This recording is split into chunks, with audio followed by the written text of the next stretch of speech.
Good morning, good afternoon. Thank you for joining us. As we like to say here in the metaverse, which I think is the new name for Zoom nowadays. So while we're sad that the macro environment and pandemic has prevented us from holding the floor tour live in Las Vegas and bringing you all of the extravaganza that is CES right there in person, we are thrilled that we're able to do this digitally. And again, in the metaverse, it allows us to bring it to a larger audience. And we've had some unprecedented demand for this, so we're thrilled. We've got a great record of attendance. So thank you, everybody. Now move forward a slide. So my name is Dominic Venuto. I'm Chief Operating Officer of Progress Partners. But before I hand over to our host, the charismatic, irrepressible, and extremely knowledgeable Michael Bassick, I wanted to share a little bit about Progress Partners, who we are and what we do. Some of you may not be familiar with Progress Partners. Some of you may be familiar with Progress Partners, but maybe not recently connected. So a few slides on Progress Partners, and then we'll pass over to Michael and begin the proceedings. So for those that don't know us, we're a full service merchant bank. We provide mergers and acquisitions support and banking services. We help companies raise capital. We provide SPAC and advisory services and growth expertise for emerging technology and media companies. We've been doing that for over 22 years. We think of ourselves as genuine experts who work with entrepreneurial leaders to realize superior value. And our approach and our executive in residence program and platform we believe is redefining the next category of investment banking. So we had a great year last year, and we're looking forward to an even better 2022, the pandemic notwithstanding. Just as a visual, we think of our business as an ecosystem. There are 3 lines of business within Progress Partners, as you'll see represented in these quadrants of the circle. And the 12 to 4 o'clock, we have our banking business, so media, mergers and acquisitions, buy side, and capital raise. Our capabilities are really deep, and our DNA is in marketing, media, video monetization strategies, streaming services, data and identity. We understand intimately artificial intelligence and machine learning capabilities, as well as commerce companies and how those come to market. Obviously, the consumer and understanding of the consumer and their behaviors cuts across all of those. On the left-hand side, you'll see our ventures business represented in the quadrant of 8 o'clock to 12. We're on our 4th fund right now, focused in B2B technologies in advertising, marketing, and media. And then at the bottom, you see acquisition. So we have access to public markets through a SPAC listed on NASDAQ. With the ticker symbol PGRW. Our bullseye and what we value ourselves and the services we offer is really building value for the digital future, working with our clients to do just that. We have an extensive network. We have an advisor platform that we call Executives in Residence, and together that gives us tremendous insight and access into the markets. And we pull all that together with our events, of which this is one such events that we share knowledge and our experience. Moving on. A few of our recent transactions. We've closed a transaction a month this year, most recently with Dynata, buying Optimus, a data intelligence and machine learning organization. We've done a lot of work with Outside, a next generation media company, as well as with Anthem acquiring Gravitas Ventures. Again, another media enterprise redefining itself for the next generation. You'll see we also have expertise in gaming with Ironhide Studios selling to Tencent among the list here. So we're pretty proud of our transactions and our footprint in media marketing and technology. And given the shifts in consumer behaviors, which Michael will touch on and share those trends, there are adjacent sectors that we're working in as well. FinTech, health tech, automotive, and some of the things that you'll see coming up are certainly touching the lives of many consumers and defining the next generation of interaction, of which we're intimately interested in learning about so we can stay ahead of the curve. So without further ado, I want to introduce Michael Bassick, a friend of the firm. He's also an executive in residence. He wears many hats. Most recently, he has launched Optimad Holdings, a digital media company that moves people towards a better future through data and technology. I'll leave it with you, Michael, to explain a little bit more to the audience what that is. But we're thrilled to have you and excited about what the next 45 minutes will teach us. So over to you. Great. Thank you, Dominic. And thank you, Nick, and the entire team at Progress Partners.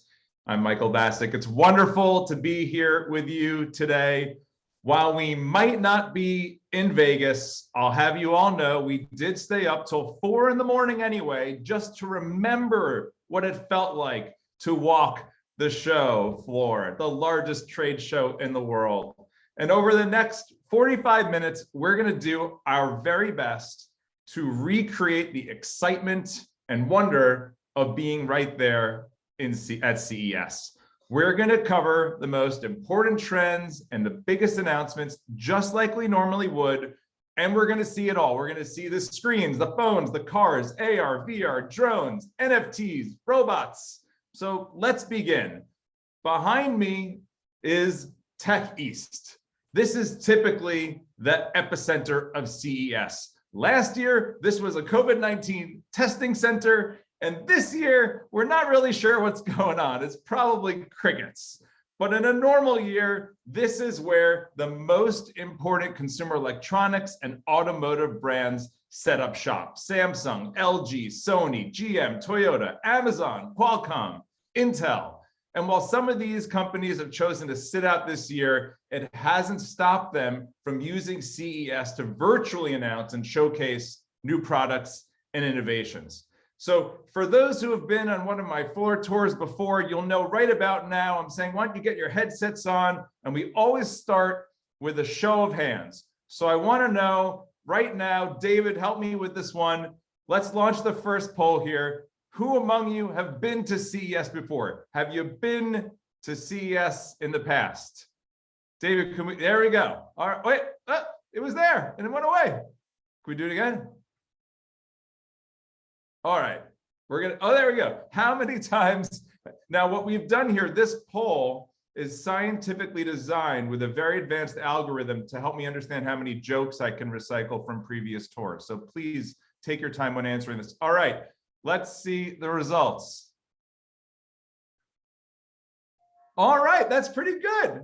That's pretty good. We got a bunch of people who've never been and a bunch of people who've been a ton of times. So I promise to go slow and fast at the exact same time. So for those of you who have never been to CES before, you might be asking, why are we here? Why are you on this webinar? Why do we go to CES? Why do we go to Vegas? 170,000 people, 4,500 exhibits, nearly 3 million square feet of exhibit space. We come here because the future happens first at CES. The VCR, Nintendo, DVDs, Commodore 64, HD TV, skinny bundles, 5G, mesh routers, the list goes on. What do they all have in common? They all debuted at CES. This is the only place where we get to see and experience what's next and ponder what it means to us as consumers, as executives, and as marketers. So before we're diving in, we're going to see a lot of gadgets and a lot of innovations. We want to talk a little bit about what the themes are for 2022. And the themes are always inspired by what we see on the floor. Sometimes they're a repeat of previous themes. Sometimes they're brand new. But what they do is they give us a framework to really understand what's happening around us. And it's no surprise that our themes continue to be inspired by this global pandemic. We're relying on technology more than ever before. We're spending more time online than ever before, consuming more content, and we're exploring more ways to be comfortable, safe, and healthy. And if 2020 was a leapfrog year showing us what we're capable of, 2020 was a year of digestion, of working, learning, shopping, and entertaining ourselves in ways we never imagined. And we heard a lot about ESG, sustainability, and recycling, and all the press conferences this week at CES. But there's a part of me that actually says a little bit of the recycling was about recycling ideas.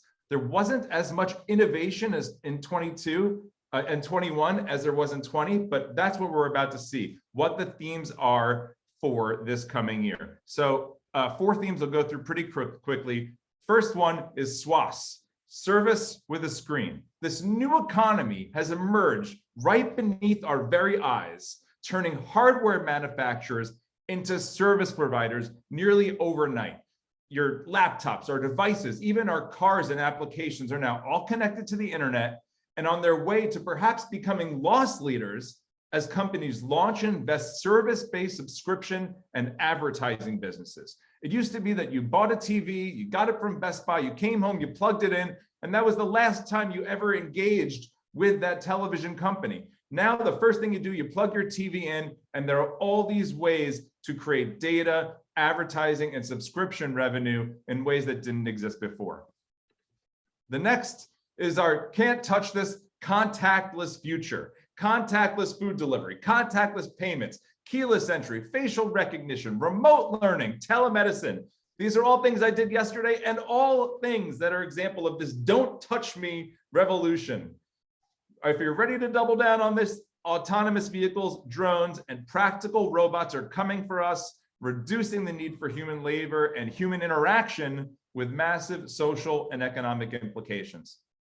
Our third trend is caretaker technology, wearables and sensors that track our every move. About 1 in 5 Americans now use a smartwatch or a fitness tracker. But for most of us, these wearables were less of a revolutionary device and more of a glorified digital watch. In fact, we skipped over talking about wearables the past few years on our CES tours. And that's all about to change with major implications for our health and well-being. Watches, sensors, and trackers on our bodies and around our homes, in our cars, our places of work, and yes, in our bedrooms, and I'm going to show you an example of that later, will quantify our every mood, every move, keeping track of our moods, what we're wearing, what we're eating, how we're exercising, how we're feeling, our vital health statistics, and using that data to improve our lives, and of course, sell more services. And last, the metaverse. It's finally arrived. We're finally there. And all it took was a little bit of marketing. We've been talking about AR and VR for years, waiting for the moment when people would finally start to tune in. And all we had to do is take AR and VR and mixed reality and call it the metaverse. And voila, it's finally here. And we're going to dive in and show you some examples of what it means. Before we do, how are we here? Why are we here? It all came together starting with these 4 trends. IoT, big data, connectivity, fast, low latency connectivity, and AI coming together to create the artificial intelligence of things, our smart, connected network of devices that seamlessly communicate over powerful networks. This is what is unleashing the power of data to help us understand our needs and lead better lives. So without further ado, let's start the tour. Everyone, now take your cameras out. This is where we're starting. You're going to be walking through, as we always do, the LG booth, hailing from South Korea, #2 in TVs, #2 in home appliances. They were #3 in phones, but I don't know if you noticed, they stopped selling their phones. They got rid of their phone division. Last year, CES, they debuted a rolling cell phone, a cell phone that would roll up and down to get bigger. They just got rid of it. The theme for this year is the better life you deserve, or treat yourself. Typically, I'd be telling you, like I said, take your cameras out, walking through the OLED wave, 200 individual 55-inch 4K screens, concave, convex, flat, 1 billion individual controlled pixels, self-emitting. That's LG's technology, demonstrating that perfect black because they could turn each pixel off. And that's what we expect from LG and OLED and those awesome viewing angles. Now, for 2019 and 2020, and again in 21, the theme still seems to be the artificial intelligence inside the screens. The Alpha 9 chipset, now in its 5th generation, uses AI to improve the picture and sound without you having to do anything. It can understand that this is a sporting event. It can understand that this is a face, that's a dog, that's an arm. It knows if your window is open and their sun is shining in on half of your TV, that they should dim that half of the TV to improve the viewing experience, that deep learning that knows what you're watching and to help identify objects. These new models have better brightness, processing power, and smart technologies, but the big news coming out is size, and it's not what you'd think. It's that these TVs are actually getting smaller. The best TVs from LG used to be much larger. Now they're starting in 42-inch models, and of course, on the other side, 97-inch models as well. Now, of course, LG's focus remains on entertainment and comfort. Again, the theme of the better life you deserve, because the pandemic, it created this perfect storm to accelerate cord cutting. And we're right now in 2022 on the cusp of where that's going to cross. This is us. It's because of the pandemic. Consumers tightened their wallets. Live sporting events were canceled or postponed. Pay TV providers, they cut back on all the promotional pricing to sustain profitability. And the networks, they kind of ran out of content, and we got desperate. So we cut the cord and started subscribing to tons of different services. And 62% of households right now have at least one streaming service. And if you're a family or you're millennial, you subscribe to nearly 4 different services. So I want to do our second poll now. I want to find out, how oversubscribed are all of you? Which of the following streaming services do you currently subscribe to? Take a moment. Very scientific. But the 84 of you here, you are an incredible focus group to help us figure out exactly which services you're subscribing to and which you're not. And what we also saw during the pandemic was people canceling services once the show ended. They subscribed for a particular show, a particular movie, either abandoned the show or finished the series, canceled, resubscribed 3 months later. So even if you don't have these subscriptions now, I'm curious what you had in the past year. All right. Oh, we forgot to add Paramount, which and Peacock. Those were on the list earlier. Sorry for anyone from Paramount and Peacock. You were on the list that got lost by Zoom. Let's see the results now, David. Can we close it? Oh my God, it's unbelievable. It's incredible to see how many different subscription services. And you see it down at the bottom, 30% of us are still watching cable content, traditional cable, linear, live TV, but through a streaming platform. Well, I'll tell you, LG got the message. Let's head over to the next slide. I think we can close the poll. LG got the message, and they built this web OS dashboard, OS 6.0 dashboard, bringing together our connected lives into one place. It has multiple personality disorder. You can talk to it through Alexa or Google, and you can control any smart home device from across the platform: LG, Google, Amazon, Arlo, Sonos, Ring, and especially the new standards that are coming out from Amazon to enable our connected devices to work more closely together.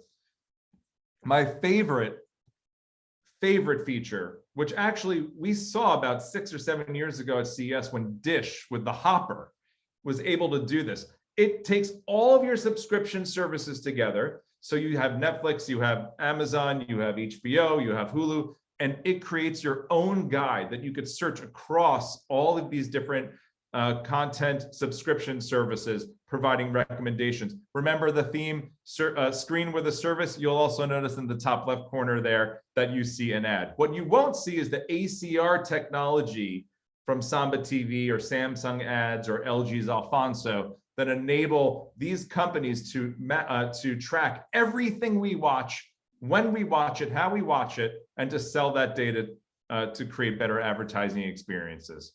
The other really neat feature, and we've talked about this in the past, is in certain types of content, you can go to the remote and you could say, where is that? Or who's that band? Or what's she wearing? And then, of course, with the Shop Time live TV channel built into LG with Home Shopping Network, with one click, you'll be able to buy what you're watching on TV. Endless possibilities for advertisers here. We talked about this last year. Again, LG came back out and showed us more retail examples of this, but the transparent OLED touchscreen, digital display, that you'd be able to have this sit on a desk or be embedded into a kiosk or even replace a window. But we're still working from home, aren't we? About a quarter of Americans are still working from home. And LG has taken note previously, and I think we all realize this, like our home and office configurations were not meant for video. You would sit at your desk or you would sit at home or in your office, and if you put a video camera, whereas the background might not have been perfect. So now LG has created the one quick flex. It's meant for, as a TV, it's meant for video conferencing. It can go vertical or horizontal, and you can kind of bring it anywhere. And this is one of the big announcements from LG at CES. Quick note before we continue on, just about 5G. If you were on our tour 6 years ago, you were there when we said, there's this thing coming, you may have never heard of it, it's called 5G. We worked with Qualcomm on that announcement on our tour. You know, we think of it as a 5G, as a phone technology, but it's really this foundational technology for the next wave of innovation. You know, we can't have all of our self-driving cars without the ability for those cars to analyze data and communicate with infrastructure and other automobiles in real time. And we couldn't have fully autonomous robots either, you know, so it's delayed by 2 weeks. Who knows? Your phone might, you know, planes might start falling out of the sky in 2 weeks, but 2 weeks from now, we expect to start seeing real 5G signals from AT&T and Verizon. At CES, the Chloe robot, you know, this is a big part of what LG focuses on every year. It's part of the fun of CES. They're intelligent robots. They, at the last CES 2020, they had a mock restaurant where they would seat you and then take your order, and then a robot would make your food and bring it to you. But LG imagines this world of practical, responsible, collaborative, and fully autonomous robots that can navigate the real world. We have the server bot and the porter bot that would take your luggage or deliver room service. They debuted last year the UV bot.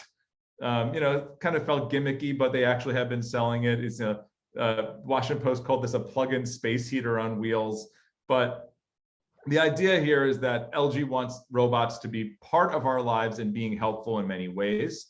The cart bot debuted and is still being used in South Korea. This will enable you to scan items. You could pre-program your shopping list. It could navigate the aisles with you. As you scan items, you don't have to go and check out later, and the robot can even follow you home and help you unpack your groceries. No, I'm just kidding. Follow you home for sure. This one I thought was very interesting, and Barry and those from DPAA who are on. The GuideBot also now, LG has created a new software application as a digital out-of-home concept. So it can use geolocation data to know where the robot is, and it could change its content accordingly. And using AI, it could know that you're a kid and you're walking by a toy store, and all of a sudden the robot will say that, you know, come inside because there's a sale on, you know, Legos. And also, we've been talking a lot about robots and last mile delivery. Amazon last year talked about their Scout robot. LG is introducing now what they call their door-to-door robot, capable of indoor and outdoor navigation. This is perhaps the future of how you will get your food delivered. I can't really imagine these things on the mean streets and bike lanes of major cities, competing with actual delivery people who are gonna, you know, knock it over. But at 4 in the morning to help Amazon with those extra deliveries, certainly a possibility. We also saw from LG, again, health and wellness being a real part of the innovations we're seeing. The Tiun indoor garden. So Tiun means to sprout in Korean. It is a self-contained appliance. It doesn't have to be connected into anything except power. It has a weather control system built in to automatically adjust the internal temperature and LED lights to mimic the natural growth cycle of the day and create optimal growing conditions. And this should be on sale this year. We, of course, always come to CES to really understand what's happening in this year and maybe in the next year or two. That's why we go to CES for the most part. But of course, you have to also say, what's really on the horizon? What's 5 years from now? What's 10 years from now? And the LG Vision team this year debuted the Omnipod. So this is an autonomous driving concept. I'm thinking of this could be the Marriott of the future. Why fly when you could be driven in the comfort of your own pod with a digital virtual assistant called Rhea, who could take food orders. There's a dry cleaner built into this. You take your jacket off and it can make sure your clothes don't get wrinkled for the road. Of course, all the entertainment and immersive experiences. And when you're ready to take an actual nap. I imagine this would be lovely to take going cross town or cross country. All right, now we're gonna head to the other side of the hall and go to Samsung. Also from South Korea. They are the world's largest consumer electronics company, #1 in phones, #1 in TVs, #1 in appliances. And the theme for 2022 is the age of togetherness, meaning that technology needs to coexist with people and our planet. Before we dive in, I want to point this out one more time. In 2019, it was all about voice. Everything was about voice. Every device, the big thing was it now has voice. And what's happened is the voice revolution, it's just continued, but silently. We used to hear about Bixby and Cortana and of course, Alexa and Siri. But now there's not even a single mention of voice-enabled capabilities in any of the press conferences because we just assume it's going to be there. So we can kind of skip over voice, but we should just remember that 3 years ago, this was the craziest thing ever. And now you're like, yeah, of course you can control it with your voice. A continuation of last year, again, Samsung talked about their vision for robots. You might remember the Bot Handy. If you hadn't seen this video, it's a really fun one to watch, but it showed us again that Samsung continues to believe that robots will be cohabitating with us, doing the dishes, making dinner, making our lives easier. But of course, it's CES and it's still really about the screens. And again, one of the biggest stories coming out of CES for 2022 will no doubt be Samsung's micro LED and Neo QLED screens.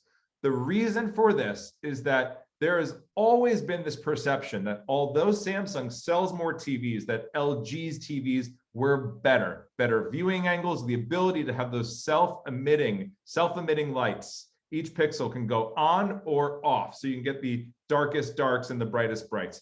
Well, now Samsung has figured out a technology to do this as well. And while the micro LED is a gorgeous, beautiful screen, modular, you can make it as big or small as you want. You're not going to see that in homes, but you will see the QLED screens, 4K and 8K, starting at just $3,000 now. It does seem as though Samsung has caught up to LG. Now, for those of us working from home, Samsung also has taken note, and they put a bunch of new features into all of their screens that you can buy right now in 2022.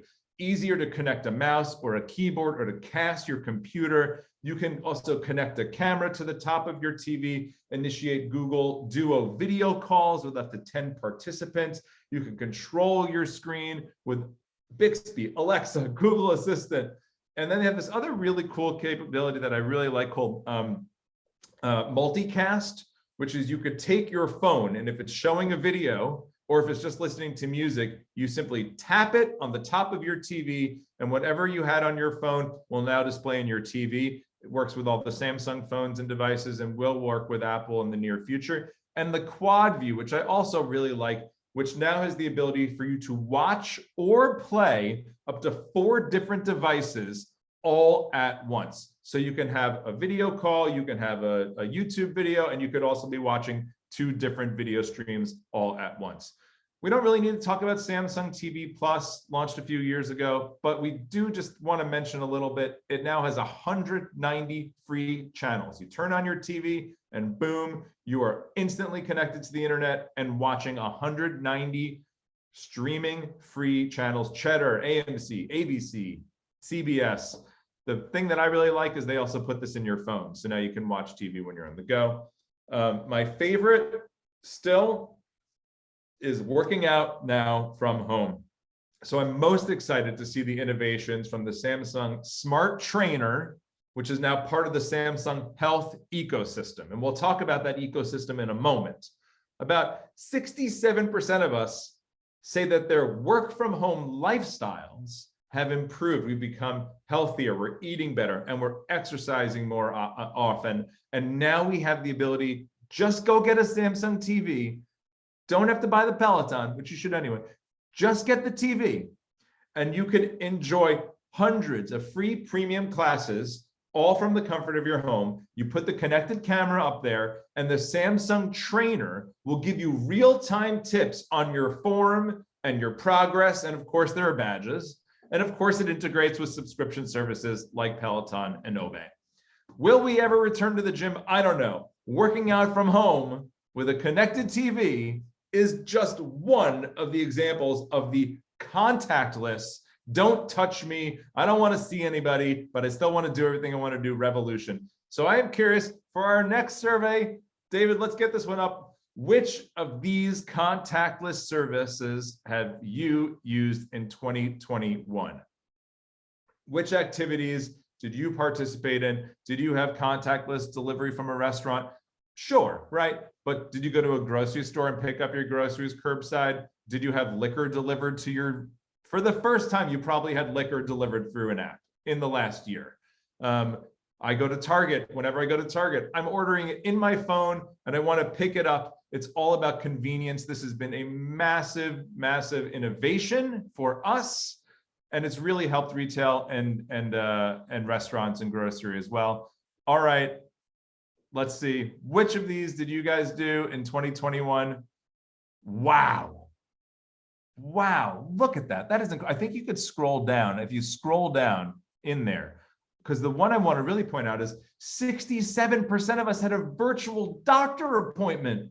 You had a virtual doctor appointment. You never did that. Isn't that amazing? Well, Samsung is now actually building into their TVs the application so that you can, with the camera connected to your TV, have a virtual doctor appointment and on the couch talking to your doctor. But just take a look at all these things. Of course, we knew restaurant, but the idea that 50% of us had contactless liquor, groceries, 40%, curbside pickup.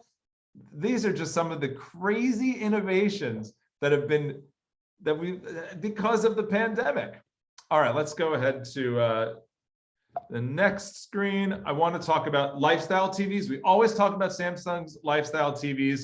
They have the Serif, they have the Frame, they have the Sero, the Premier, the Terrace. Now, what they premiered at CES, but there's really very little mention of it, is a new one called the Mimo. So we all heard about the mirror, the actual workout mirror that was acquired by Lululemon. We expect Samsung in the next 12 months to have their version of that called the Mimo. What we saw though with the Frame, so if you're not familiar with the Frame, it's a TV when you turn on the TV, or it's beautiful art when it's off. It's getting thinner, it's have new sizes, better picture quality. It also can work in vertical mode. But what Samsung did at CES is they announced new software, including an integration with NFTs.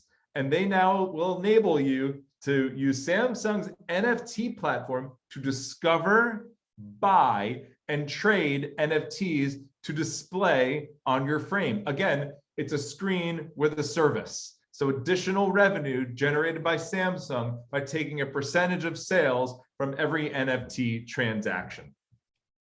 There's the vertical mode. The Sero we saw last year, this is the idea that it mirrors whatever's on your phone, and you could turn it sideways and it'll turn sideways as well. But the news, again, is a slow year at CES. I'm not going to lie. There's still a lot of really cool stuff to come. We're making good progress through the presentation. But it's a slow year when the biggest buzz coming out of Samsung is a projector.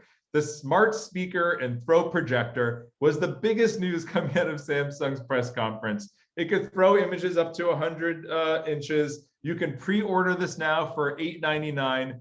The thing, you can project it on your ceiling, which is something fun. I know my kids like to do that. Here are some of the cool things. Voice control, which is always something, if you've ever had a projector, they're really clunky to use. So now you can say watch, just like you would open Netflix, watch this on, and anything on your Samsung phone, anything you're watching, tap, and it now will stream. So that's the freestyle. Sustainability, again, recycling is a big theme for Samsung, LG, and all the other big consumer electronics companies. And eco packaging continues to be a real focus. We've seen this in the past, but there continue to be new designs and new shapes. So you take the box, you open the box, usually just toss it out, try to recycle it, hopefully. But this concept of upcycling, you'd be able to take the box and actually build something that might be practical. It's a cute concept. I think it's just an idea, sort of a dog whistle about how they're thinking about their commitment to sustainability. And last year, you might recall, they changed the concept of, Apple was the only one who had like a chargeable remote. So now Samsung's remotes are, they are charged not just with solar from outside, but actually from the light bulbs, indoor light solar, I don't know, whatever that would be called. Light emitting from your light bulbs can charge your remote. But what they announced this year is that now they're able to be charged in an additional way. That remote shipping this year will take energy from the waves that are emitted from our devices, like our TVs and our routers, and channel that wasted emission to recharge your remote. They say doing so will save 200 million AAA batteries in the next 7 years, which you can lay a battery between Las Vegas and Seoul. It's pretty cool concept. Now, all right, back into our caretaker technology theme, the Samsung Galaxy Watch 4. This is the watch that watches out for you. They're getting thinner, they're getting smaller, they're getting lighter, and they're finally going one step beyond tracking our steps or tracking calories to offer actionable insights and life-saving benefits. 2 new improvements between last year and this year. First is, and that's why these are must-buys. I actually bought my first Apple Watch in 5 years since it debuted, because of these capabilities. It is finally now an FDA-approved health device. Health monitor, blood pressure monitor, oxygen monitor, fall detection. And one of the best features from Samsung is it has workout detection. The thing that I don't like about the Apple Watch is that I have to sort of say, I'm now going to work out. You have to pick which workout you're doing. You're not sure if it's a snow activity or a cold weather activity. You don't, this has automatic workout detection, and it can tell if you're walking, running, cycling, on an elliptical, if you're rowing. It even knows if you're a passenger in a car or if you're just on a bike. I don't know how it figures that out. That's pretty amazing. But it can track those high intensity activities. And it's really smart. It monitors your stress and your sleep with recommendations, and it has a built-in health coach. Now, you ready for this? It could tell you when you're running if your stride is off, if you're favoring one foot or the other, and the health coach comes out to correct your form. Is a camera, and you could take pictures of the food that you're eating, and it will then track what you just ate. You just ate lasagna, and how many calories and the nutritional value, and we'll come back to that in a second and tell you why that's important. And lastly, again, our other theme of the don't touch me era, it helps you stay away from people. You can actually right now, pandemic inspired technology, you can use your Samsung Galaxy 4 watch, and you'd be able to figure out how many people you came too close with in the last week. That's pretty helpful at CES. I think for those of you who know me, I've been a fan of the Samsung Family Hub. The smart refrigerators are always my favorite.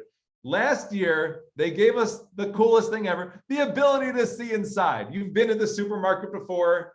Do we have milk? I don't know. I know we have milk. Do we have oat milk? I don't know. Do we run out? We have oat milk. Do we have almond milk? I don't remember. Now, one click in your phone, swipe up, it'll tell you what is inside your refrigerator. You can also record what goes in your refrigerator, barcode, and if you're running low, set your refrigerator to auto-replenish when you're running low from different food delivery services. Of course, it also, because it knows what's inside your refrigerator, it could suggest recipes.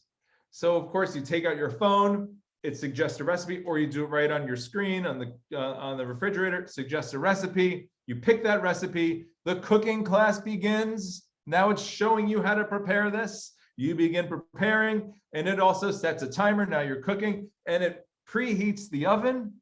And it automatically sends instructions to the dishwasher to know when this gets to you, we're going to have to do a heavy duty wash because there was a lot of tomato sauce in that recipe. Now, when you think about, mentioned before, took a picture of the lasagna, you could set it to know if you have any dietary restrictions, it could also say, I'm on a diet where I don't want to consume more than X calories. It could suggest recipes based on what you ate, how many calories you burned while exercising, what your dietary restrictions are, and what's in the refrigerator. And of course, making it even cooler, you didn't think that was cool enough? Now you can make your refrigerator custom. This is the bespoke up to 12 different colors. The new mop from Samsung, they tout this as the mop you don't want to hide in the broom closet. These are just a little fun style as we spend more time at home and want to enjoy our time in the places where we spend the most time. One unfortunate casualty of the pandemic, I think we can all agree. By the way, I dressed up today, but I haven't worn this thing in quite some time. It's the neighborhood dry cleaner. And there are 3 reasons for this. We're working from home. We've shifted more toward that athleisure. And of course, because clearly the Samsung AirDresser. This will refresh and purify your wardrobe. You can control it from the touchscreen there or on your phone. It has 22 different cycles based on the fabric that you put in it that will refresh and extend the life of fabrics. It will remove 99% of odors caused by smoke or sweat or the food that you just made whenever we start eating in restaurants again. And it sanitizes, of course, just in time for the global pandemic. And now in our year 2 or 3, high temperature steam penetrates and sanitizes the clothing, eliminating 99% of bacteria and dust mites. That's the Samsung AirDresser. Get it. Again, it's self-contained. It doesn't need to be like plugged into plumbing. You can buy this today at like Best Buy. Comes to phones, not much new in phones. They unveiled the S21 FE 5G. They call it the phone for fans. I don't know. It's just kind of like they wanted to announce something at CES, so they came up with something to hold back. It wasn't so monumental an innovation for Samsung. We still see the Galaxy Z Flip 3 and the Galaxy Z Fold as what they're touting again at CES. With the exception of like last episode of Emily in Paris, I've never seen one of these phones in the wild, but I do think it'd be kind of nice as like a weekend phone, or if you do a lot of video calling on the go, it has like a stand built in. What's new for 2022? You have 49 different color combinations you can kind of customize the colors. And of course, the Galaxy Z Fold. If you haven't seen one of these things, just go into an AT&T, Verizon, T-Mobile store. They're sitting right there. They're kind of cool. You could fold it and it's a phone. You can unfold it and it's a tablet. Okay, before moving on, pandemic pets. I feel like I'm the only person who didn't get a pet during the pandemic. Did you know that 70% of US households have pets? It kind of seems like this missed opportunity to roll out more digital pet concepts. We had the Ballie from Samsung in 2019. This was supposed to be that playful autonomous robot that used computer vision to recognize you and your pets. If you fell, you could call for help. If it made a mess, it would signal to the robot vacuum cleaner to come and clean it up, recognize strangers versus owners, roll back to charging station. I feel like we missed out on the ability to have some more of these robotic pets. Sony continues to emphasize Aibo, but it's very expensive. It's like a $3,000, really cool emotional response robot. But for 2022, until we can actually get a robotic pet, I don't know if you've seen this. This is the Amagami Ham Ham, a robotic nibbler. This robot, all it does is it bites the end of your finger in a cute and reassuring way. This makes headlines at CES. We got autonomous vehicles coming in 2 slides. And of course, we have Amagami Ham Ham. Quickly, drones, they've left consumer tech. Like if you have a drone, maybe you used it twice. They have moved squarely into industrial and government. They started as fun toys and now they're tools more used in putting out fires, assisting the military, improving agriculture. And with the new FAA regulations, we expect to be delivering packages, especially at night. All right, with our feet back on the ground, it's now time to talk about CES. There's the joke, of course, that we have talked about CES as the car electronics show. Cars, we all know, they're now serving in very different roles in our lives. 8 out of 10 of us said that our car has been a lifeline during the pandemic, helping us reduce stress. 55% of new parents have used their cars as an alone zone. We do miss the car in the work commute. We say that not being able to commute to work, we miss the radio. I thought that was pretty interesting. But previous to this year and last year, the amount of space devoted to CES for cars has doubled almost every year, and it's now considered the first official car show. So even though we're remote, and most of the presentations were remote, there were still a lot of exciting reasons to tune into CES for news about cars. Why do we care? Very quick about this one. Cars are a suck on productivity.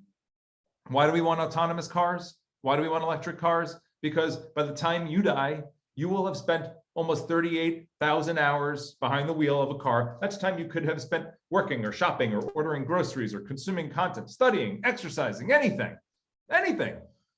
Second, cars are bad for our health and our environment. About 25% of the world's carbon monoxide emissions come from automobiles, and the transition to electric would cut that in half. Cars are very deadly. 36,000 people died in road crashes just this past year, not to mention the hundreds of thousands of severely injured or disabled people in car accidents each year. And because it's our fault, 96% of car accidents are attributable to human error. And there are 48 million people, when we think about mobility, who are unable to physically travel. If we had autonomous vehicles, this would all change. The sixth reason I'd say is because autonomous vehicles, they really will change everything. I mean, just the idea of having lane keep, the ability to have an alert when you go into another lane, the ability to have blind spot protection with the little dot, the little light that shows up on your mirror when there's another car in your blind spot, has already reduced 3% of road fatalities. So we just know that the future will be safer, less congestion, better for the environment, and better for us. So the question for you guys always, is I'm missing a slide. All right, we'll just talk through it. Where are we going? We're going this year to level 3 autonomy, which is hands-off. Level 1 is sort of like the things you already have in your car: adaptive cruise control, that lane assist. Level 2 autonomy is what you'd find in a Tesla. So that's like extremely sophisticated technology and sensors and cameras, enabling your car to take over steering, acceleration, even lane changing. But again, only on certain kinds of roads and well-marked highways. Level 3 is where we're going in the next year. This is hands off the steering wheel. The car will make decisions on its own. It will observe without you having to put on any particular setting a change in the speed limit, and automatically be able to reroute your commute based on traffic patterns without you doing it. Avoiding obstacles, drivers will be able to take their hands off the wheel, but must be ready to re-engage when the car tells you it needs you to re-engage. What's coming after that? Level 4, eyes off the road. You can read a book. You don't even have to be doing anything. You might, sunny day, well-marked highway. Level 5, mind off, driver off, no pedals, no steering wheels. We'll see it when we see it. Waymo, originally the Google self-driving unit, now a subsidiary of Alphabet. This is the Waymo 1. This is a level 4 autonomous vehicle that if you were in Phoenix or San Francisco, new for 2021-22, you can download the Waymo app and use it as a ride-hailing service right away. You get into this, you push that button to let you know where you're going, and away you go. Now, besides technology, the biggest challenges in our autonomous driving future are costs. The cost of the sensors on the cars alone, if you get into a car accident, it could be thousands of dollars to repair. Cost number 1, infrastructure. We're not waiting for the government to equip every traffic light with a sensor to communicate with cars, but we at least need clearly marked road signs and painting, and proper signage and real-time mapping. So you can imagine a day when there are no speed limit signs, just dynamic speed based on conditions. That's far away. The third is lack of experience in these cars. There are just so many places they're allowed to test them. The connectivity. Cars don't just need to understand what's happening in front of them. They need to know what's happening around the corner. Obviously, 5G will be helpful. Chips from Qualcomm and others will be helpful in connecting our cars. And then coming up with the standards and the rules. Qualcomm will give each auto manufacturer a chip, but those auto manufacturers then need to program the rules. What happens when? When do you, if there's an accident pending, do you go into this many people or that many people? These are real questions that our cars need to be able to answer. So the question, of course, for all of you is, do you want one? Do you want one of these things? Last survey question, do you want a fully autonomous self-driving car? I can't wait. I don't know about you. I got a lot of other things I could be doing. I could be doing this in a car. Do you want one of these cars? Electric, fully autonomous, self-driving car. All right, let's see the results. Yeah, this is a marketing challenge more than anything. I mean, it seems like half of us want one, half of us don't want one. It's just like AR, VR. We'll call it the metaverse, and then you're all going to want one. But yeah, I really think it's a marketing challenge more than it is. We have to convince people that these are safer, better, healthier.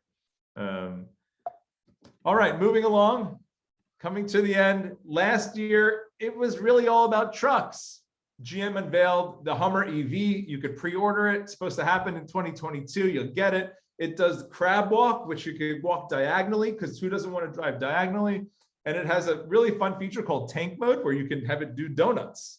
But it's really cool. Hummer was sort of designed for gas guzzling, and now the EV coming out this year.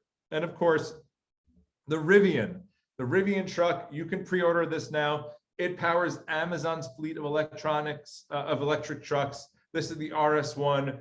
You saw them driving Jeff Bezos to his rocket ship. So he was in one of these cars, and so was his, entourage.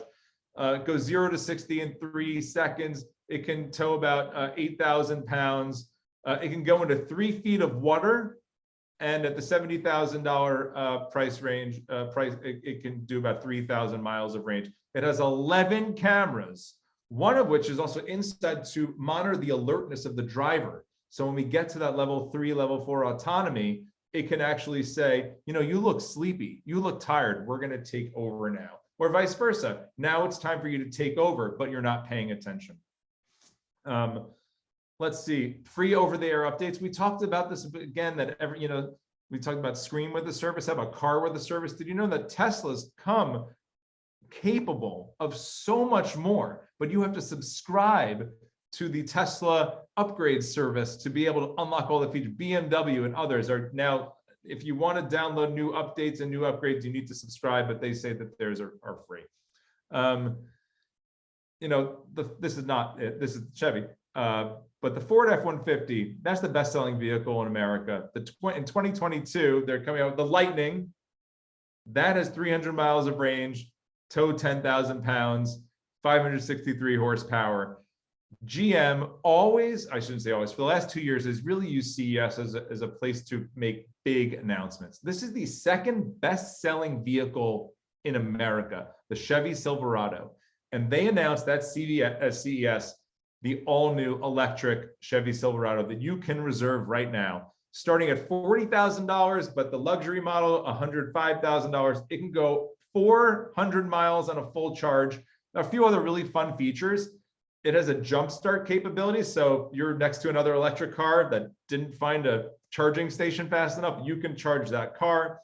It has Super Cruise, which is the technology, the self-automated driving technology, the level 2, level 3 autonomy, hands-free on compatible roads. Take your hands off.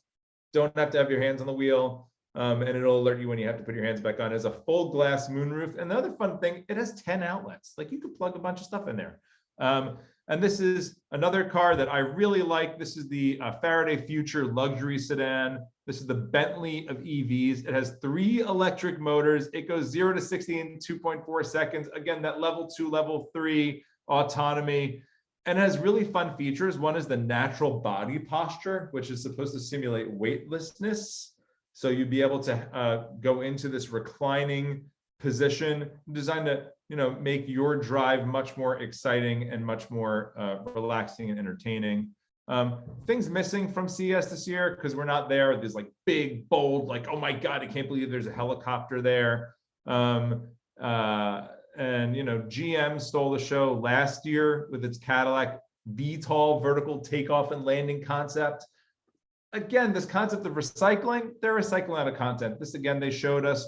I'm using that as a sign to say, even though they showed it last year and they're showing it again this year, it means that this does continue to be part of their innovation stories. We also saw last year the 700 series MineStar Command. This year, we see the John Deere R8. These are autonomous, heavy-duty farming and machinery technology. These have never been in accidents. They've never caused injuries, and they can work around the clock. But because we're in the consumer tech show, this stuff, agriculture, ag tech, a little beyond our scope. Last year, gadget of the year, it was the Oculus. I told you all to go out and buy the Oculus. I spent a lot of time in the Oculus. I think it's a fantastic technology, powered by Qualcomm Snapdragon XR2 platform, super smooth graphics, state-of-the-art hand tracking, cinematic sound, can move with 6 degrees of freedom, up, down, left, right, back, forward. It's only $299. And we called this last year the gateway to the virtual space. And if we had only called it the virtual metaverse, we could have coined a term. I recommend everyone gets that, but this is what's happening. All we are doing is taking these existing technologies we've been talking about for years, rebrand them as a metaverse, healthcare, immersive film and entertainment, virtual travel, professional sports, gaming, maybe even dating. Like, there are a lot of applications that we're going to see from the metaverse. Vuzix Shield, Vuzix every year shows us their new AR capabilities, again, powered by Qualcomm. Lightweight, stylish, prescription-ready safety glasses connect to the metaverse, leaving your hands free. So you can imagine using this in a factory. There could be warnings, there could be instructions. You'd be able to see behind, virtual, if you're working on something, what it looks like behind it. And of course, at CES, there are always a lot of fun surprises. So we have the Bird Buddy this year, smart AI-powered bird feeder, notifies you whenever a bird stops by, gamifies it, giving you badges if a new bird stops by, and just telling you all the time, hey, there's a bird. And it has fun things. It tells you when you're running low on bird seed. It's really easy to fill it. So this was kind of fun one. We always like to look at the telescopes, the Unistellar EV Scope 2. So like, unless you're Jeff Bezos's brother, this is about as close as you're ever going to get to space. But it's really fun. It is an app-enabled telescope to explore the cosmos, and you control it with your phone or an iPad. I actually really like the Kohler Smart Faucet. This might be like my go-get of the year. It connects with Amazon or Google Home. You can program it, and it also knows a few things. So you can go up to it. You could turn it on with your hand, or you can wave your hand or do those kind of things. Gestures, cool. But I like the idea of fill 6 ounces of 100-degree water, and it would do that. You can also program it to the size of your dog bowl, and you could say, this is how much water is in the dog bowl, and say, fill the dog bowl. It has a hand washing capability, say, wash my hands. Water turns on, then it turns off for 20 seconds, then it turns back on. So these are really kind of fun voice-enabled capabilities.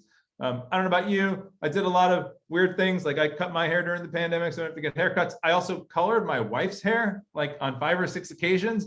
And L'Oreal kind of caught on that this is really hard and messy. And they came up with their Color Sonic device to color your hair at home.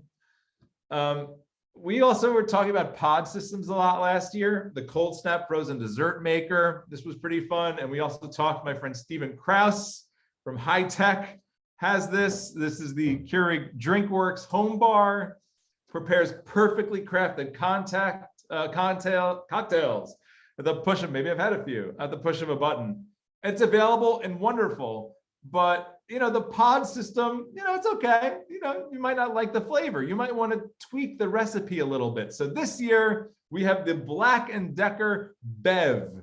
And you want to know when you can tell that something was kind of rolled out for CES? I looked it up. They registered for their trademark on December 23rd, 2021, the Black & Decker Bev. But this does exist. It is a product, and it uses actual liquor for brand name liquor to mix different drinks using different recipes. It has pods too, if you want to sort of make something a little sweeter. But we're coming to the end now. I want to talk about some of the technologies I'm really bullish for in 2022. Number one, and we've talked about this in the past, is Wi-Fi sensing. So this uses existing Wi-Fi signals to detect events, such as changes in motion or gesture recognition or biometrics. And there's a company called Xander Cardian, maybe they need a rebrand, and the XK300H is available now for testing. The idea being that you can, and it's really easy to set up. You just put it on your wall. It connects quickly to the internet. Their website says no techie nephew or grandson needed. Simply plug in the power and the system auto calibrates on its own. Its onboard modem can securely transmit data to a HIPAA compliant server and be reviewed by a physician or a clinician. The idea being using those Wi-Fi signals to no more wires, no more, connected to beeping devices and things like that. And then I've talked about this for years, but I actually think it's coming. It was delayed a little bit. But the idea right now is sort of like, why don't you have a TV tuner in your phone or on your tablet? Why can't I watch over-the-air NBC content or CBS or ABC? Why can't I buy advertising on TV like I buy ads online, impression-based, based on viewing behavior? And that is coming. It's called Next Gen TV, ATSC 3.0, the ability to have two-way communication with the neck. Remember when you got rid of the bunny ears and then you had digital over the air, but it still didn't work? This is being rolled out now. It's being rolled out market by market. And I think this will change the way in which we consume live TV. This is sort of a cord cutter's dream. It's beaming 4K content, and it could be the savior for broadcasters who are seeing such declining ratings in live TV. That's it. We talked about screen with a service, can't touch this, our contactless future, the rise in caretaker technology, and the metaverse getting a rebrand. I hope you all really enjoyed this. Sorry, I ran a little over. You guys are awesome for sticking around. Happy to answer any questions. Thanks, Michael. That was fantastic. A round of applause for Michael. I feel like I was there, and perhaps even better here without the pushing and shoving in the elbow room. I learned a great deal. It was awesome to have you walk us through CES through your sharp, insightful lens and give us a preview of what's coming up. I think I want one of those Amagami hams. I think I need to get one of those. That's on my list.